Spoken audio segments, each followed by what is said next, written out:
Hello, once again.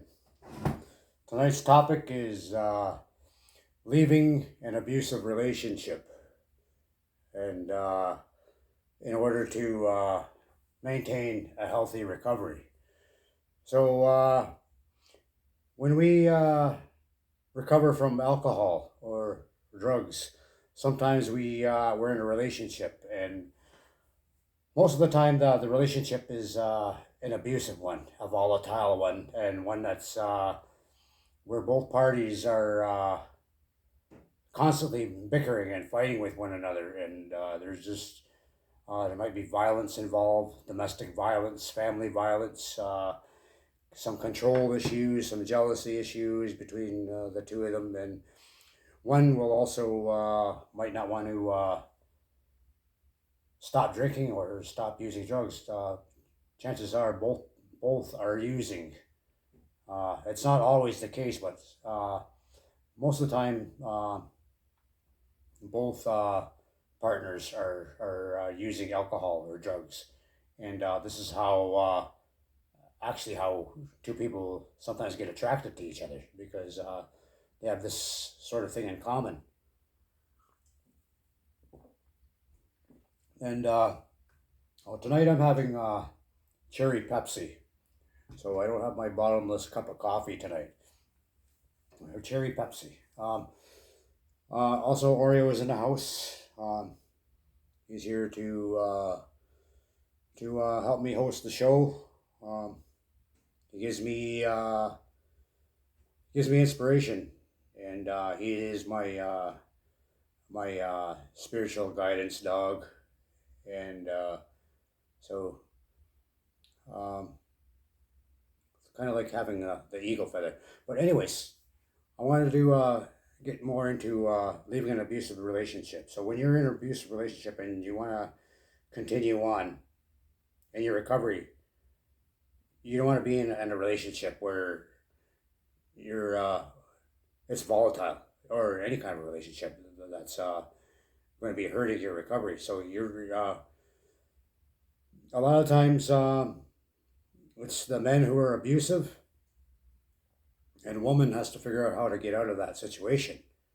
And sometimes it's just a man who's an alcoholic, and the woman doesn't abuse anything at all, but just takes care of the kids.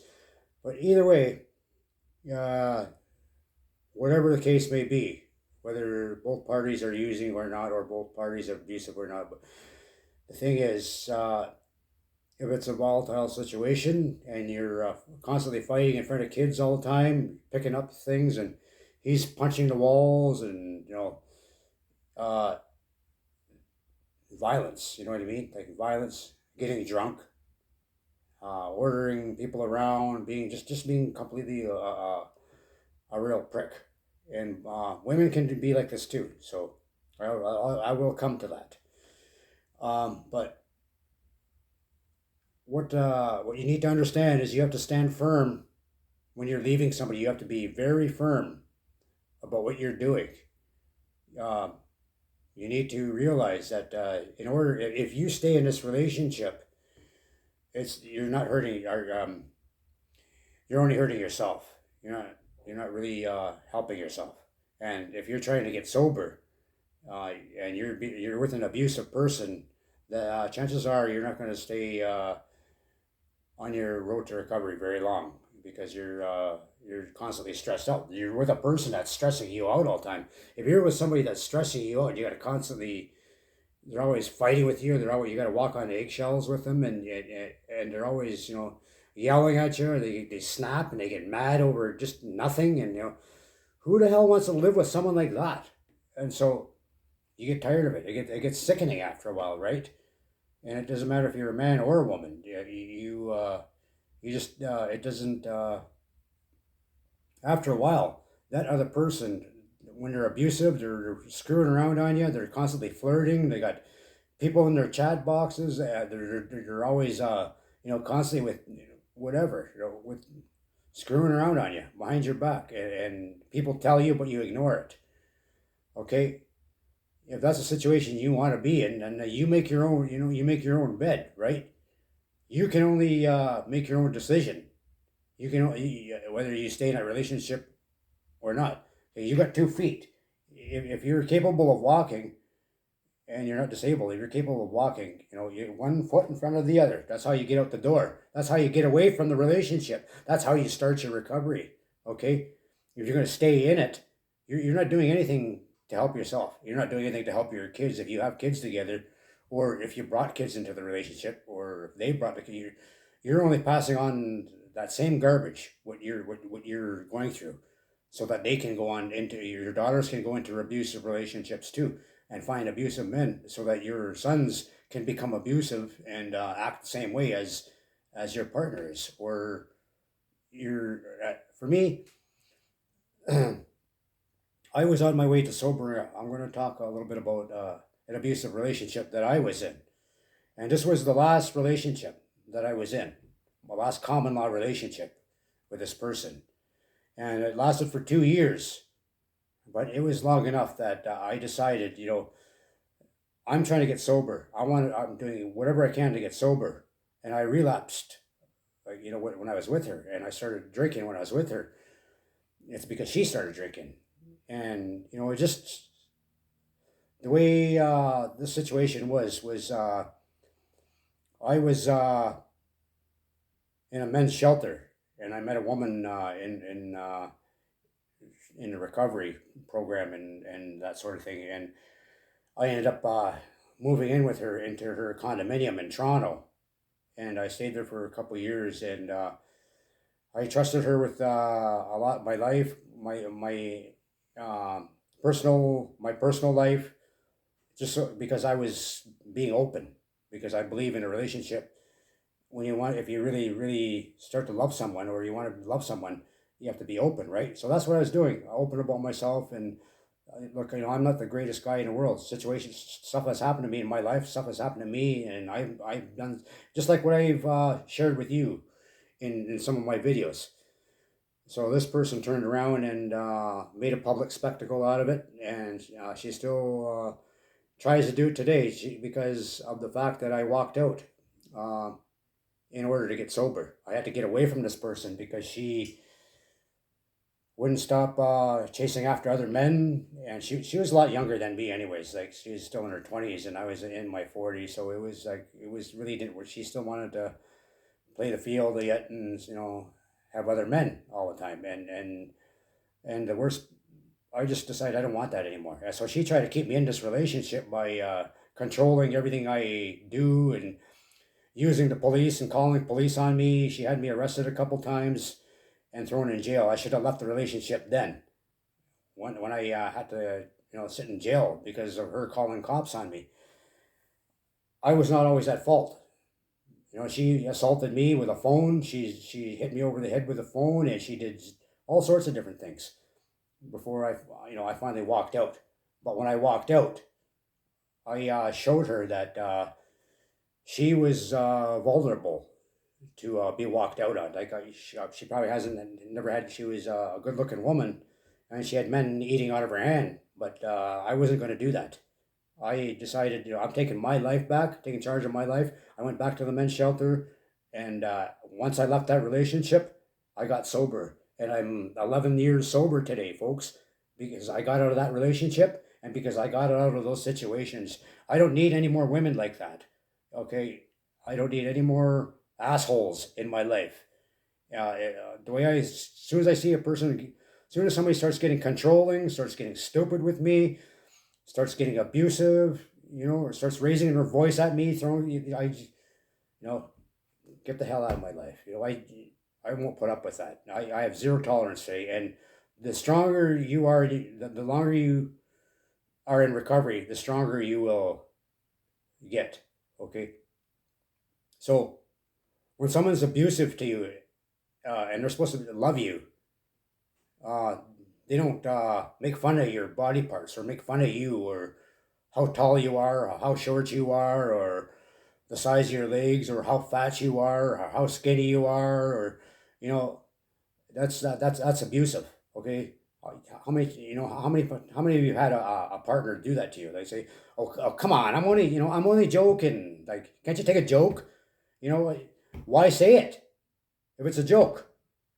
Okay, that's abusiveness. And so shit like that is just you don't have to put up with stuff like that. You know, you be open in your relationship. You know, like what you said hurt, and I don't want you, you know, thinking you can hurt me like that, and you can do this to me and say stuff like that, and I won't react to it. But if you don't say anything, they're going to keep doing it, right? The more you let yourself be abused, uh, if you have kids in the situation too, the kids are only going to start abusing you too. A boy is not going to respect his mother if his father's not respecting her. If the father is always constantly, you know, putting her down, calling her names, and you know, and treating her like shit. That's how he's going to start acting too. And once and then you're going to start letting him do that because he's your son, right? So you do whatever your son wants, whatever your son says. You're teaching him that it's okay to treat women like this, to abuse women, and the longer you stay in that relationship with that person, you have to realize that this is not going to work. Okay, constantly we're fighting all the time, and I always have to. You know what? In this whole 11 years of recovery away from alcohol, you know, I've gotten situations with women and stuff like that, but nothing like where it's a relationship. Okay, that's because I'm cautious now. I won't put myself through that situation anymore where I have to constantly worry about somebody, or you know what time they're coming, or what they're gonna do, or you know who they're with, and you know that sort of thing. You know I all I have to worry about is my bills and myself and my dog. You know what I mean? And when you leave an abusive relationship, that person might not take too kindly to that. So that's what I mean. You have to be firm in that situation. You might have to pack a few things. You might have to, you know, just plan it out a little bit for a couple weeks, like I had to do, and you know, and just put things away here and there, and make sure they don't see you, and maybe stash stuff. If you got friends or something, you can put your stuff over, some clothes over for the kids or for yourself. You have to be able to, you know, you're gonna have to, because when there's another eruption and he freaks out or she freaks out or whatever, and you got to be ready to go, and ready to end it, because this can't go on like this. And no matter how much they cry, they pour their heart out to you. Oh, you know, oh honey, please, I won't do it again. I'm so sorry. Like you know, or you know, they'll say stuff like that, or you know, I love you. I promise I won't do it again. I promise I won't do it again. I promise I won't hit you no more. I promise I won't go screw around on you like that no more. I promise I won't look at other women. I promise I won't look at other men. I promise, I promise, I promise. But they continue, right? Because they don't know how to pull themselves out of that situation. This is what they were brought up with. They don't know how to change. So you can't change a person. You can't change another person. If a person wants to screw around on you, and if it's your wife and she wants to cheat, whatever, you have to let that go. You can't do anything about it. Okay, what you do is your decision. If you want to react in a negative way where you're going to end up in jail, that's what's going to happen. If you don't react to it and you just walk away from it, you know, chances are you're the stronger person. And a lot of times you have to be the stronger person and walk out the door. In an abusive relationship, you might make 2 or 3 attempts to leave that person, maybe even more, and then each time that person has got a different promise, a different excuse to try to keep you there, threats. And once you get out that door and they realize they can't get you back, that's when they start to threaten you. That's when they start to do things to try to hurt you, turn the whole, turn everybody against you, turn the public against you. And so you have to get out of that situation. I'm not going to stay with a person that's going to that doesn't have that just doesn't want to be with me. When I'm with a when I'm if I'm going to be if I'm ever going to be with a partner again, I want it to be like it's equal. Both people are open to each other. They don't piss each other off, and they make each other happy.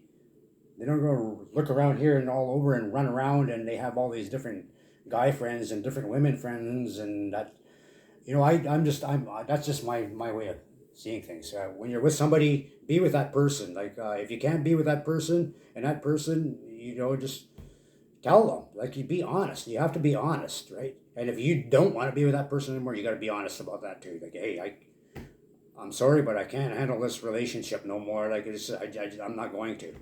Okay, and sometimes you might have to get the police involved to help you get out of it, and there's nothing wrong with that, as long as you've used up all your all chances, right? Whatever, um, used up all your options and aspects. Like, so you might have to use the law to help you get your stuff back or whatever, and you might be in a situation where where you're secluded, and you've been. There's a lot of men, or even some women, like to seclude the partner so that they cut the family is cut off, and they want a lot of controlling men like to know, like to know what's going on, what she's texting about. Well, there's women too, I'm not going to let you off the hook, ladies. You get the odd woman there checking over. Everybody does it to each other. I've done it too. I've had partners do it to me. So it's all about trust, and being in a situation where you can uh, be happy with yourself and be comfortable, and be you, and not have to dance around this person all the time. And your life doesn't have to revolve around another person. Okay, you're both in the situation together. So once you're teaching that kind of a healthy, positive relationship, that's your kids will find are likely to find a better partner that way, and not be sexual earlier in life. And so volatile situations, abusive relationships, controlling people, are not good for recovery. And so that's why in most recovery programs, they'll tell you not to get involved with a person for at least 2 years into your recovery, or 2 or 3 years. Give it 2 or 3 years so that you have time for yourself to work on yourself and learning how to love yourself. Because remember what I told you before, you have to love yourself first before you can love anybody, or you love your kids or love anybody else. You have to love yourself first. If you're throwing drugs and abusing drugs, putting garbage, man-made synthetics into your body, drinking alcohol, and abusing yourself and killing yourself slow, you're not loving yourself. You don't love yourself. You're just abusing yourself, and so you're teaching others to do that too, the little ones. So, and you're teaching the little ones also that it's okay to put up with abusive men and abusive women, and so as long as you stay in it, but do what's right, and make sure that you keep yourself safe. Make sure if you got people that you can turn to help you. Uh, you start talking to them, and you're trying to recover, or at least you want to get away from this person. Okay, this is what the topic is about. You want to get away from this person. My advice is stay firm with it. Don't let them talk you out of it. You've had enough. You've had enough of being called names. You have enough of being abused. You've had enough of somebody hitting you, somebody screwing around on you. Like,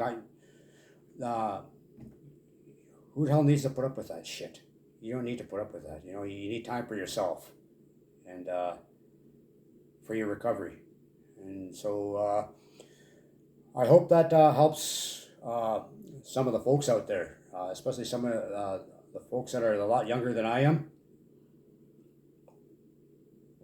still unhappy with partners and still trying to find partners, that sort of thing. Just don't be in a big hurry. Make time for yourself. Don't be in a hurry to start a family. Don't be in a hurry to grow up.